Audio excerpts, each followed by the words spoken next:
Hi friends, എല്ലാവർക്കും AGS ക്രിയേഷൻസിൻ്റെ പുതിയൊരു എപ്പിസോഡിലേക്ക് സ്വാഗതം. നിങ്ങളെല്ലാവരും ആദ്യമായിട്ടാണ് ഈ ചാനൽ കാണുന്നതെങ്കിൽ സബ്സ്ക്രൈബ് ചെയ്യാൻ മറക്കരുതേ. അർച്ചന ഇപ്പോൾ ശോഭനയോട് പഴയ കാര്യങ്ങളൊക്കെ ചോദിച്ച് എടുക്കുകയാണ്. അങ്ങനെ ആ ഓർഫണേജ് എവിടെയാണെന്ന് തിരക്കുന്നുണ്ട് അർച്ചന. അപ്പോൾ ഓർഫണേജിൻ്റെ സ്ഥലം പറഞ്ഞു കൊടുക്കുന്നുണ്ട് ശോഭനാമ്മ. അങ്ങനെ അർച്ചന ഇപ്പോൾ അവിടെ നിന്ന് പോകുമ്പോൾ ഇത് കേട്ട് ശിശിര ഇപ്പോൾ ശോഭനയോട് ചോദിക്കുന്നു, അമ്മ എന്തിനാണ് ആ ഓർഫണേജിൻ്റെ സ്ഥലം എവിടെയാണെന്ന് അവൾക്ക് പറഞ്ഞു കൊടുത്തത്? ഇത് കേട്ട് ശിശിര അങ്ങനെ ചോദിക്കുമ്പോൾ ശോഭന പറയുന്നുണ്ട്, അത് ഞാൻ അറിയാതെ പറഞ്ഞു കൊടുത്തതാണെന്ന്. ഇതുകൊണ്ടുണ്ടാകാൻ പോകുന്ന പ്രശ്നങ്ങൾ എന്തൊക്കെയാണെന്ന് അമ്മയ്ക്ക് അറിയാമോ എന്ന് ശിശിര ചോദിക്കുന്നുണ്ട്. എന്തായാലും യഥാർത്ഥ കാര്യങ്ങളല്ലേ ഞാൻ പറഞ്ഞു കൊടുത്തത്, അതുകൊണ്ട് എന്ത് സംഭവിക്കാനാ എന്ന് ശോഭന ഇപ്പോൾ ശിശിരയോട് ചോദിക്കുന്നുണ്ട്. ഒന്നും സംഭവിക്കില്ലെന്നാണ് അമ്മ പറയുന്നത്.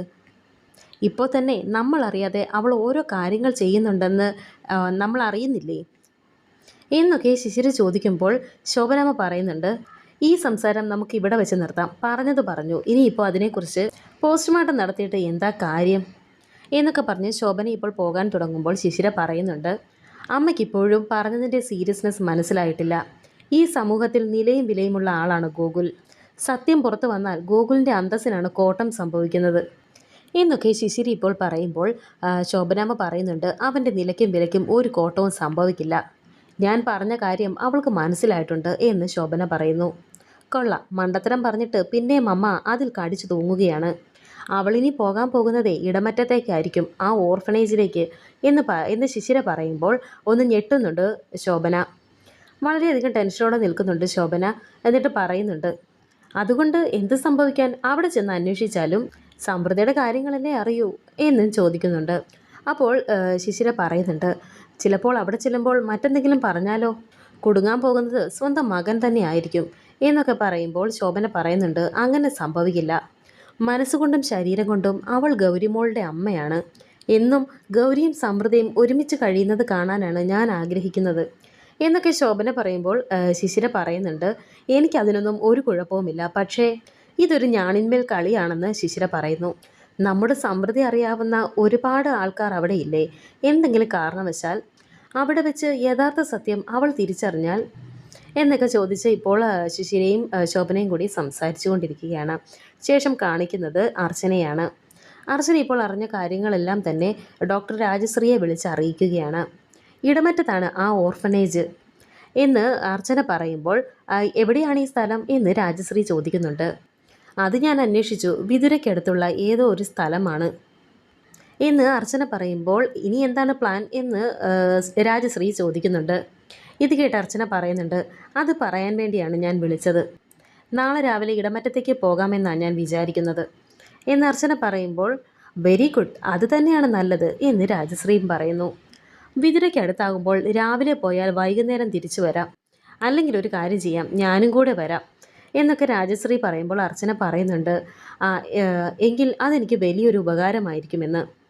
എന്നാൽ പിന്നെ ഒരു കാര്യം ചെയ്യേ, രാവിലെ ഇങ്ങോട്ട് പോര്, നാളെ നമുക്കൊരു ടാക്സി പിടിച്ച് അങ്ങോട്ടേക്ക് പോകാം എന്നൊക്കെ ഇപ്പോൾ രാജശ്രീ പറയുന്നുണ്ട്. ഉടനെ അർച്ചന ചോദിക്കുന്നുണ്ട്, ഇത്രയും ദൂരം പോകാൻ ഇവിടുന്ന് എന്തു പറഞ്ഞാൽ ഇറങ്ങുമെന്നാണ് ആലോചിക്കുന്നത് എന്നൊക്കെ ഇങ്ങനെ അർച്ചന പറയുമ്പോൾ രാജശ്രീ പറയുന്നുണ്ട്, രാവിലെ മോളെ സ്കൂളിൽ വിടാനോ മറ്റോ ആണെന്ന് പറഞ്ഞ് അവിടെ നിന്ന് ഇറങ്ങിയാൽ മതി. വിതുര അടുത്തല്ലേ, അപ്പോൾ മോള് സ്കൂള് വിട്ട് വരുന്ന സമയത്ത് തിരിച്ചു വരികയും ചെയ്യാം. തൻ്റെ വീട്ടിൽ ആർക്കും ഒരു സംശയവും തോന്നില്ല എന്നൊക്കെ രാജശ്രീ ഇപ്പോൾ അർച്ചനയ്ക്ക് പറഞ്ഞു കൊടുക്കുന്നുണ്ട്.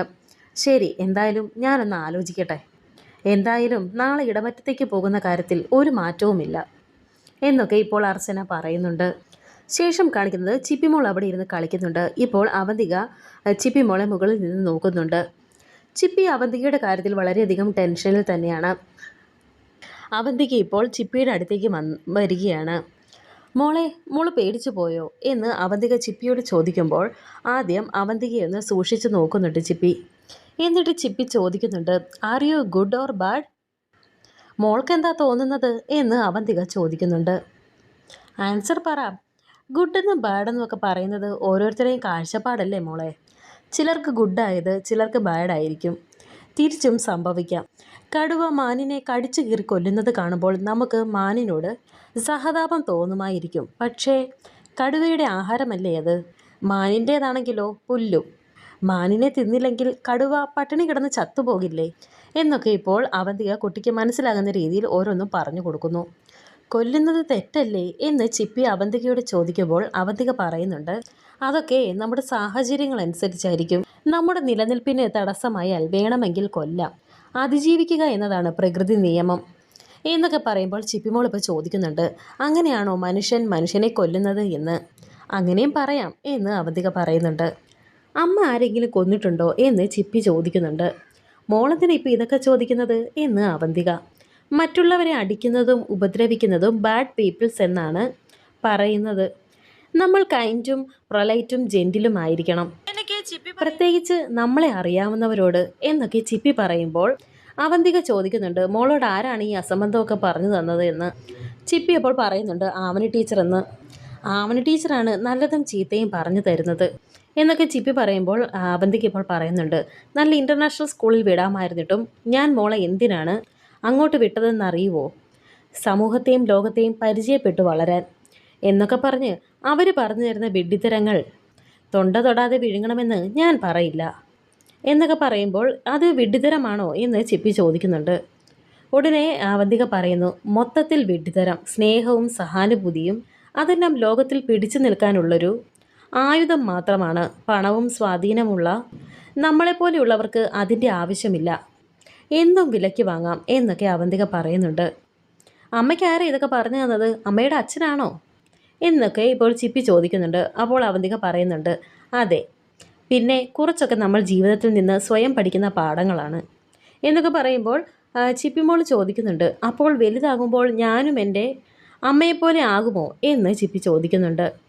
ഇത് കേട്ട് അവന്തിക ഒരു നിമിഷം ഇങ്ങനെ ആലോചിച്ചിരിക്കുന്നുണ്ട്. അവന്തിക കുഞ്ഞിനെ കൊടുത്ത കാര്യങ്ങളൊക്കെയാണ് ഇരുന്ന് ആലോചിക്കുന്നത്.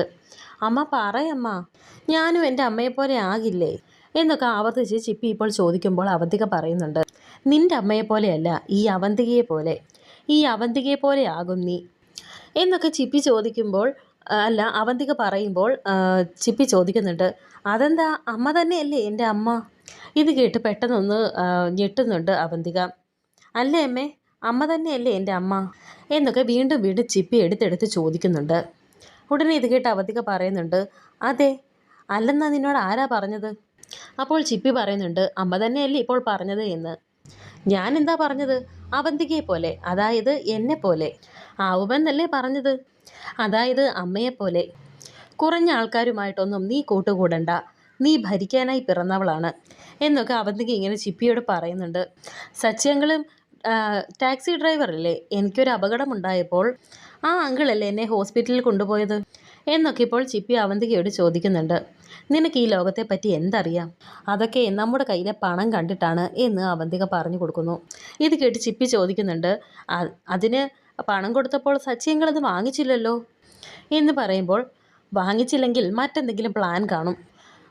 മോളുടെ സ്നേഹം പിടിച്ചു പറ്റിയിട്ട് മോളെ തട്ടിക്കൊണ്ടുപോയി പണം വാങ്ങിക്കാനോ മറ്റോ, അല്ലെങ്കിൽ ഭിക്ഷക്കാർക്ക് വിറ്റ് കൂടുതൽ പണം വാങ്ങാനോ മറ്റോ, അങ്ങനെ എന്തെങ്കിലും എന്നൊക്കെ അവന്തിക ഇങ്ങനെ പറയുമ്പോൾ ചിപ്പി പറയുന്നുണ്ട്, അങ്ങനെയൊക്കെ ചെയ്യുമോ എന്ന് ചോദിക്കുമ്പോൾ ചെയ്യുമെന്ന് അവന്തിക പറയുന്നു. ഈ ലോകത്ത് എല്ലാ ബന്ധങ്ങളും പണത്തിന് വേണ്ടിയിട്ടാണ്. നമ്മൾ അടിക്കുമ്പോൾ ചിലർ നിന്ന് കൊള്ളുന്നത് എന്തുകൊണ്ടാണെന്നാണ് വിചാരിച്ചത്? നമ്മളോട് ദേഷ്യമില്ലാഞ്ഞിട്ടോ അല്ലെങ്കിൽ അവർക്ക് പ്രതികരിക്കാൻ അറിയാഞ്ഞിട്ടോ അല്ല. നമ്മുടെ കയ്യിൽ പണമുണ്ട്, അവർക്ക് വേണ്ടി, അതിനുവേണ്ടി അവർ എന്തും സഹിക്കും, അത്രയേ ഉള്ളൂ കാര്യം എന്ന് അവന്തിക പറയുമ്പോൾ ചിപ്പിമോൾ ചോദിക്കുന്നുണ്ട്, എല്ലാ ബന്ധങ്ങളും പണത്തിനു വേണ്ടിയിട്ടാണോ എന്ന് ചോദിക്കുമ്പോൾ, അതിനു മീതെ ഒരു പരുന്തും പറക്കില്ല എന്ന് അവന്തിക പറയുന്നു. അപ്പോൾ ഞാനും അമ്മയുമായിട്ടുള്ള ബന്ധമോ എന്ന് ചിപ്പി ചോദിക്കുമ്പോൾ അവന്തിക ഒന്നും തന്നെ മിണ്ടാതിരിക്കുന്നുണ്ട്. എന്നിട്ട് ചോദിക്കുന്നുണ്ട്, നിനക്കെന്താ ചിപ്പി കാര്യങ്ങൾ പറഞ്ഞാൽ മനസ്സിലാവാത്തത്? നിൻ്റെ ഈ കൂട്ടുകെട്ടുകൾ കാരണമാണ് ഈ ചിന്തകൾ എല്ലാം ഉണ്ടാകുന്നത്. സ്കൂളിൽ അഷ്ടിക്ക് വകയില്ലാത്ത ടീച്ചേഴ്സ്, പുറത്തു പോയാൽ കുറച്ച് ലോക്കൽ ഡ്രൈവേഴ്സ്, പിന്നെ ഇവിടുത്തെ ആൾക്കാരും, നീ ആകെ വഷളായിരിക്കുകയാണ് എന്നൊക്കെ ഇപ്പോൾ വളരെ ദേഷ്യത്തോടെ അവന്തിക പറഞ്ഞിട്ട് അങ്ങോട്ടേക്ക് നടന്നു പോകുന്നു. എന്നിട്ട് തിരിച്ചു വീണ്ടും വന്നിട്ട് ഇങ്ങനെ പറയുന്നുണ്ട്, എൻ്റെ ഈ തിരക്കുകൾക്കിടയിൽ വിട്ടുപോകുന്നതാണ് നിൻ്റെ കാര്യങ്ങളൊക്കെ. നീ നോക്കിക്കോ, ഇനി 2-3 ദിവസം ഞാൻ ഇവിടെ തന്നെ കാണും. നിന്നെ നേരെയാക്കാൻ പറ്റുമെന്ന് ഞാനൊന്ന് നോക്കട്ടെ എന്നൊക്കെ പറഞ്ഞ് ഇപ്പോൾ അവന്തിക അവിടെ നിന്ന് പോവുകയാണ്. ശേഷം ഇപ്പോൾ കാണിക്കുന്നത് കമലയൊക്കെ പഴങ്കഞ്ഞിക്കട തുടങ്ങിയിരിക്കുകയാണ്. തനിനാടൻ പഴങ്കഞ്ഞിക്കട എന്നാണ് കടയുടെ പേര്. പഴങ്കഞ്ഞിയൊക്കെ റെഡിയാക്കി വെച്ച് അവിടെ കാത്തിരിക്കുകയാണ് കമല. ഈ പഴങ്കഞ്ഞിയൊക്കെ കഴിക്കാൻ ആര് വരാനാ? അമ്മ ഉണ്ടാക്കുന്ന പഴങ്കഞ്ഞിക്ക് നല്ല രുചിയുണ്ട്, പക്ഷേ നല്ല ഒന്നാന്തരം കുഴിമന്തിയും ചിക്കൻ പൊരിച്ചതും ഒക്കെ കളഞ്ഞിട്ട് ആരെങ്കിലും ഇത് കഴിക്കാൻ വരുമോ എന്നൊക്കെ ആതിര ഇങ്ങനെ ചോദിക്കുന്നുണ്ട്. അപ്പോൾ വരുന്നില്ലെങ്കിൽ വരണ്ട, ഇതൊരു പരീക്ഷണം മാത്രമല്ലേ, ചിലർ വിജയിക്കും ചിലർ പരാജയപ്പെടും, പിന്നെ ശ്രമിച്ചാലല്ലേ രണ്ടിലൊന്ന് അറിയാൻ പറ്റൂ എന്നൊക്കെ കമല ഇങ്ങനെ പറയുന്നുണ്ട്. നീ ഇതൊക്കെ പറഞ്ഞ് അമ്മയുടെ ആത്മവിശ്വാസം കളയുന്നത് എന്തിനാണെന്ന് മീര ചോദിക്കുന്നുണ്ട്. അങ്ങനെ അവർ സംസാരിച്ചു കൊണ്ട് നിൽക്കുന്ന സമയത്ത് പുറത്തേക്ക് പോകാനായി ഒരുങ്ങി വന്നിരിക്കുകയാണ് ധനുഷും സ്നേഹയും അനഘയും കൂടി. നിങ്ങളിതെങ്ങോട്ടാണ് പോകുന്നത് എന്ന് മീര ചോദിക്കുമ്പോൾ അവർ 3 പേരും പരസ്പരം അങ്ങോട്ടും ഇങ്ങോട്ടും ഇങ്ങനെ നോക്കുന്നുണ്ട്. മീരടുത്ത് മറന്നു പോയോ, ഡോക്ടറെ കാണാൻ പോകുന്ന കാര്യം രാവിലെ പറഞ്ഞതല്ലേ എന്നൊക്കെ അനഘ ചോദിക്കുമ്പോൾ മീര പറയുന്നുണ്ട്. ആരോട്? എന്നോട് പറഞ്ഞിരുന്നോ എന്ന് മീര ചോദിക്കുന്നു. ഇവർ പറഞ്ഞു കാണും, നീ മറന്നു പോയതായിരിക്കും എന്ന് കമലൻ പറയുന്നു. അമ്മേ, ഞങ്ങളത് ഡോക്ടറെ കണ്ടിട്ട് വരാമെന്ന് ധനുഷ് പറയുന്നു. ചിലപ്പോൾ കുറച്ച് താമസിക്കും, എന്തൊക്കെയോ ടെസ്റ്റ് നടത്താനുണ്ടെന്ന് ഡോക്ടർ പറഞ്ഞിരുന്നു എന്ന് ഇപ്പോൾ സ്നേഹിയും പറയുന്നുണ്ട്.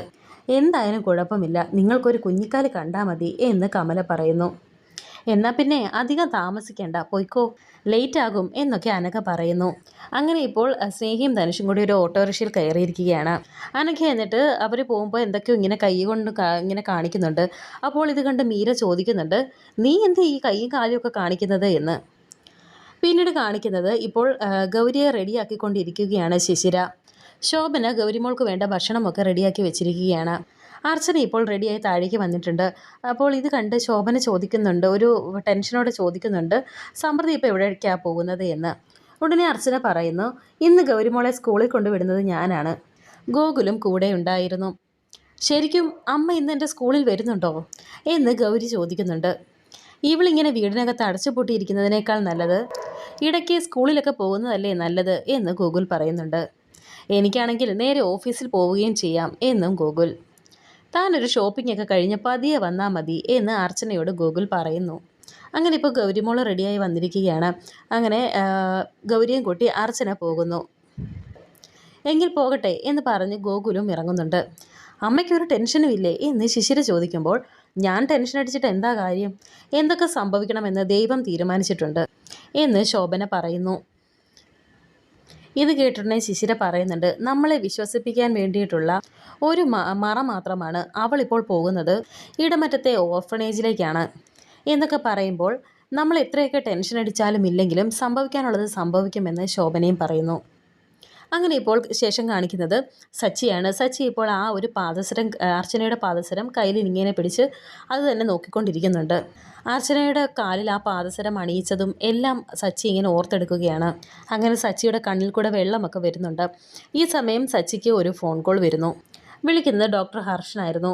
സച്ചി എവിടെയാ, ഓട്ടത്തിലാണോ എന്ന് ഡോക്ടർ ചോദിക്കുന്നുണ്ട്. അല്ല, ഞാൻ വീട്ടിലാണ്, എന്താണെന്ന് സച്ചി തിരക്കുന്നു. ഇത് കേട്ട് ഡോക്ടർ പറയുന്നുണ്ട്, സച്ചി വീട് വരെ ഒന്ന് വരണം, രാജശ്രീക്ക് ഒരു സ്ഥലം വരെ പോകണം എന്ന് പറയുമ്പോൾ സച്ചി ചോദിക്കുന്നുണ്ട്, എപ്പോഴാണ് സാർ, ഇപ്പോൾ തന്നെയാണോ എന്ന് സച്ചി ചോദിക്കുന്നു. സച്ചിക്ക് വേറെ ഓട്ടമുണ്ടോ എന്നും ഡോക്ടർ ചോദിക്കുന്നുണ്ട്. അപ്പോൾ ഇല്ല എന്ന് പറയുകയാണ് സച്ചി. എങ്കിൽ താൻ ഇപ്പോൾ തന്നെ വന്നേക്ക് എന്ന് ഡോക്ടർ പറയുന്നു. എന്നിട്ട് രാജശ്രീയോട് ഡോക്ടർ പറയുന്നുണ്ട്, ടാക്സി വരാൻ പറഞ്ഞിട്ടുണ്ട്, താൻ പോകാൻ റെഡിയായിക്കോ എന്നും ഡോക്ടർ ഹർഷൻ രാജശ്രീയോട് പറയുകയാണ്. അങ്ങനെ വീണ്ടും ആ പാദസരത്തിലേക്ക് തന്നെ നോക്കിയിരിക്കുകയാണ് സച്ചി. വരാനിരിക്കുന്ന പുതിയ എപ്പിസോഡുകളുമായി വീണ്ടും കാണാം. Thank you for watching.